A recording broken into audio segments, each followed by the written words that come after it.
Good evening, fellow South Africans and citizens of the world. Now, I've got one of those very, very valuable first-hand accounts that someone has sent me about their experiences in South Africa. And it's to do with the state of the hospitals in South Africa. And I think after you've heard this, I think you'll agree with me that there is a huge problem in South Africa when it comes to the health industry. Anyway, this is what Obi wrote. Hello, Scott. Just a bit of info about the state hospitals. I am a state patient as well. 7 years ago, I had a heart attack. A friend of mine rushed me to little private hospital so a doctor on call could assist with help. Long story short, I have been moved by a state ambulance to Mamelodi Hospital. Protocol states that you are to be moved to a state hospital where the patients are kept and help until Steve Biko, HF Verwoerd, have an open bed in their ICU unit. I spent the night and day at the Mamelodi casualty ward. Upon my arrival there, I was placed between two other beds with patients. It so be that when I looked around me, the whole casualties unit was flooded with black people. That was in a bus accident. I was surrounded between about 20 other beds. I could actually smell their breaths, alcohol and rotten. Between one bed to the other, there was hardly enough space for the medical staff to move around. There were 2 doctors on duty that night and about 6 nurses.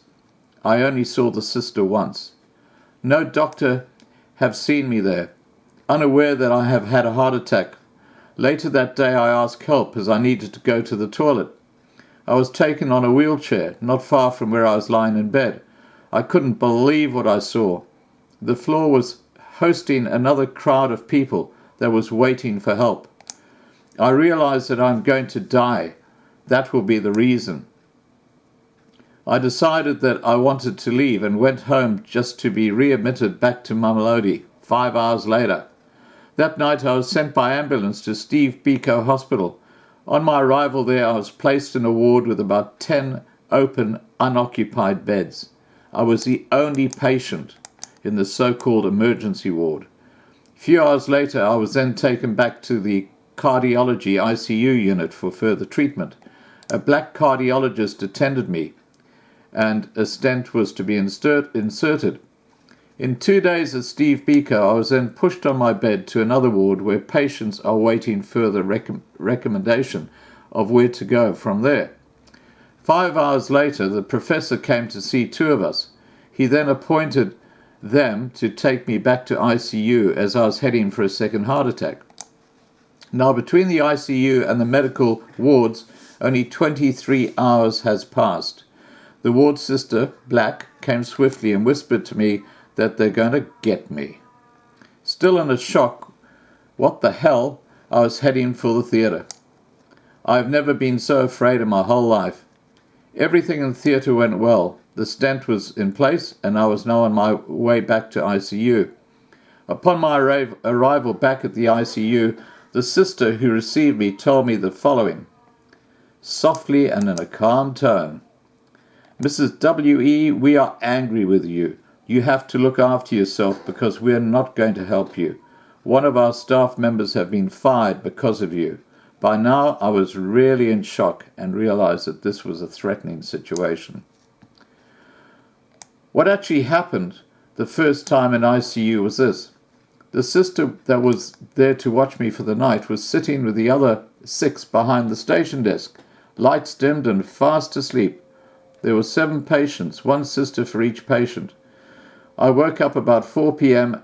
and someone with a hair, kopdoek, and wrapped around with a hospital sheet around her beside my bed. She said she was only taking my blood pressure.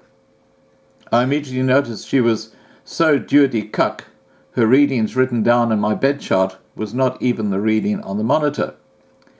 She then had to take some blood samples. Without using a strappy to help the blood flow to put some pressure, she inserted the needle without pressure into the area of my arm where the main veins are situated. I pulled my arm back and insisted that the day shift can do that. She then said that they are young and will hurt me. I then said no, they have the privilege to learn on me. Scott, she moved that needle inside the bend of my arm as if she was changing car gear. So I took that up with the ward matron and told her what I found happening there that night. The matron told me that this was not that sister's first time sleeping on duty. So that day I was pushed to the medical ward, threatened, theatre, ICU again, threatened again. After the sister in ICU told me that they are not going to assist me at all, I just realized I was heading for deep shit. This really had me worried. To my rescue, the doctor that attend the ward rounds came on duty. He asked me if I was okay, as I was just out of theatre 2 hours. I told him what happened, and also that I had my cell phone with me and contacted the ward matron. She then asked me if I felt threatened. I told her yes. Twice I've been warned, and just because I was paying attention to an ICU sister that was incompetent in doing her job. I mean, this is happening all the time in South African hospitals. The nurses, all they're interested in is their paycheck. Their paycheck on Fridays, and they couldn't give a damn about the people they're supposed to be serving or helping. She then asked me if I felt threatened. I told her yes, twice. I have been warned, and just because I was paying attention to an ICU sister that was incompetent of doing her job. The sister in ICU told me that they will not help me because the night sisters have been fired due to my complaint, and that the night sister didn't feel well. That is why she was sleeping behind the station platform. I then replied that the night sister should not have come to work and endangered the patients that are in ICU. Long story short, the white internist whispered to me to close my eyes and to try and sleep as I was fighting against the sleep, and this will cause more damage to my heart. He promised to be at the sister station that overlook all patients with his eyes on me. I slept around 3 hours, and round about 8 that morning I was told that I can go home. What a relief. The white doctor realized that I have been an alternative health therapist and that I will be capable to take further action at home until I'm strong enough again. Because of this incident, I have no trust in hospitals in South Africa. Black staff services. However, the black intern was such a great doctor, and I was his last patient to operate on as he finished his intern as a student at Steve Biko. He left that following day to start in a private sector as a cardiologist. The problem that occur with patients are the plain fact that the so-called nurses and sisters are not qualified for the job to handle the aftercare in the wards. They are only at work for the money.